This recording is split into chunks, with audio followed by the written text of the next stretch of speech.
talk boots, shall we?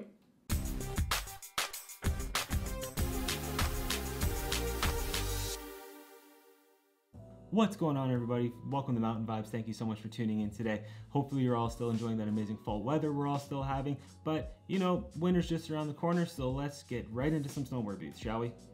All right, so before I really get into the whole makeup of boots and what makes them more expensive or comfort or performance oriented, I want to elaborate and state that fit is everything. If you don't have a proper fitting boot, you're gonna have a terrible time on the hill. If your boot fits too small, your toes are gonna be crushed, potentially lose circulation, cold feet, you're gonna wanna go in to warm up. If the boot fits too big, you're gonna lose a lot of performance. You're not gonna get the same reaction time out of your gear because your foot's gonna be moving around. I've been in that situation before and it's not fun. If I had to stop really quickly, or if I need to make quick turns or adjustments, my foot would be moving around and I was concentrating too much on keeping my foot planted in my boot and not concentrating on my riding. So the best analogy I can think of how a boot should fit is think of it as a firm handshake. Your foot's not gonna be crushed and it's not gonna be super loose either. You want your boot to feel like it's an extension of your foot, very supportive. You want to feel that you're locked in there. So a good way to tell when it's straight out of the box, you're gonna want to have your toes just kind of graze the front a little bit. Obviously, you don't want them crushed because a boot most likely will not break in that much.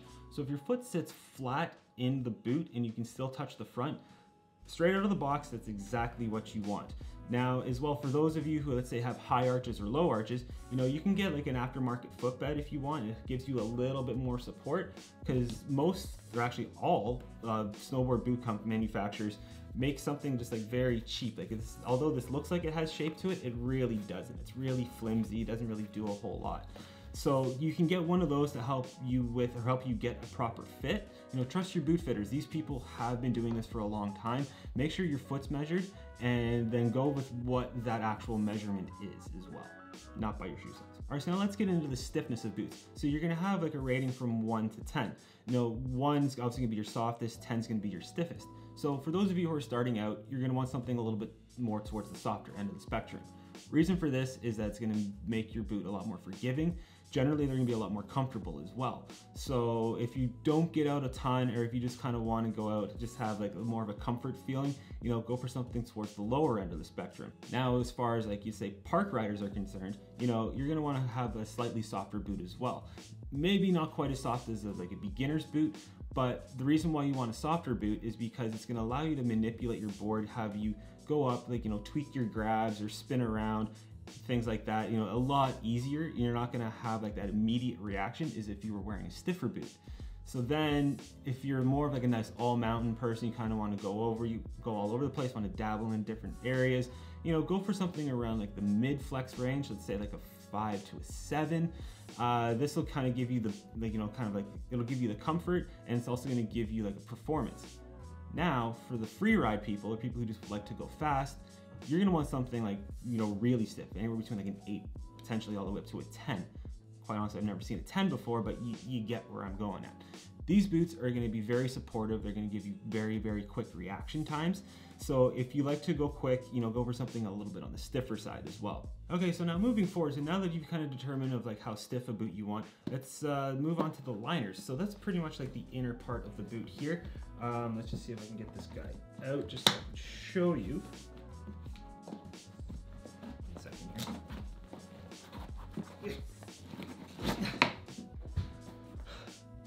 Okay, so here's a liner, pretty standard of what you get in most snowboard boots. Although lower end boots, let's say sub 150 bucks, it'll just kind of be all one piece. There's no liner, there's no 2 separate pieces to a boot. Now the plus side to having a removable liner is that if you're on, say, a multi-day trip, what you're able to do is you're able to take these out and dry them. Put them next to a heater. At least that kind of gets all the moisture out of it. So once you go to put your boots on the next morning, you're gonna be nice and dry, nice and cozy. You're not gonna start your day off with cold, wet feet. Now, in terms of what separates, let's say, a high-end liner from a low-end liner, lower-end liners tend to have very soft, sort of gel in the back here. It's very plushy, it's very squishy. So something like that's gonna give you more out-of-the-box comfort. and just more of a comfortable all-around sort of feeling. Whereas something's a little bit more high-end, a lot of the stuff will be a lot more dense, like all the way around. You see how this one here, everything's sort of been added for added support. Now, something like this will give you quicker reaction times, give you a much more snug fit. Something like this though may have to be heat molded, especially if you're going to be riding very quick straight out of the box. What I would suggest though as well is, wear your boots around the house, allow your feet to settle into them, and allow like your ankle and to be sucked right into the back of the heel pocket here, and that it will ensure you that you don't have to really ride and break your boots in at the same time. Okay, moving on. So let's go on to the lacing system of boots. So this particular boot here, has what's referred to as like a quick lace system. You're gonna have one cord that's gonna work on the bottom half, and you're gonna have another cord that's gonna work on the top half. Actually, I kind of did that backwards, but you understand what I'm doing here. So the purpose of that is that you can get a nice snug fit around the bottom and kind of keep it a little bit looser at the top, or you can reverse it depending on what you're doing. So usually if you're going to be hiking, the park, or hiking like through the woods or anything like that, you could loosen off the top just to give yourself a little bit more mobility. So there's this option here. There are many different companies do their sort of quick lacing system several different ways. This one here actually has a locking mechanism up at the top. Other companies will have like a locking mechanism kind of built into it, like you got to click in with the lace. Other ones will have stuff like along the sides here. Now, then there's also what's referred to as the Boa System. Now, for those of you who are not familiar with it, what that is you pretend, I don't have them on this boot obviously, but pretend that there's a little dial here on the side of this boot. What that dial is going to do is going to run a cable that goes through the boot. Now, most lower end boots will have just a single one. Now, I have used something like that before in the past. The downside to it is that it keeps it nice and tight up here, but I've noticed over time it does keep it fairly loose down here. So if you like the idea of a Boa system, you could spend a little bit of extra cash and get the dual Boa system onto a boot. So same concept as this, you'll have a boa here and you'll have a boa here on the side. The boa on the side usually will run the bottom half of the boot, while the one on the tongue will run the top half of the boot. I've had people come in saying, oh, I really want the Boa system, it's super quick. I beg to differ, to be entirely honest with you. What I will eventually do is I'm going to probably do like a quick lace showdown or something like that, just to kind of show how fast other lacing systems are. So if you want to subscribe, I'll have a video like that up at a later date. And then there's of course you'll usually find on lower end boots just your standard lacing system. So if you're kind of like you're not really into the market for spending like a lot of money, lower end boots won't really provide any sort of lacing system like this or a Boa system. You will have to be able to do up the boots, under your own power, so to speak. They work because they're laces. Of course they're going to work. You just got to put a little bit more, oomph into it, so to speak, to get that boot nice and tight to hold your foot all the way back. All right, now materials. So this particular boot here has, I'm pretty sure it's like a full grain leather. So the nice thing with leather is that it stiffens it up a little bit more, keeps the elements out of the boot a lot better as well. Now, keep in mind, if you want a leather boot, you will be paying a little bit more. I would say at least 300 bucks and up. So if you want something like that, you need a little more performance out of it, but you are paying a little bit more of a premium. Now, a lot of the lower end boots, you will have more of a synthetics kind of outside. Generally will be a little bit softer, a lot more forgiving. However, though, with something like that, it may pack out a lot quicker. So if you do tend to ride a lot more, you will most likely blow through that boot a lot faster than having something that's made out of leather. Right, so just move on to the soles of the boots now, shall we?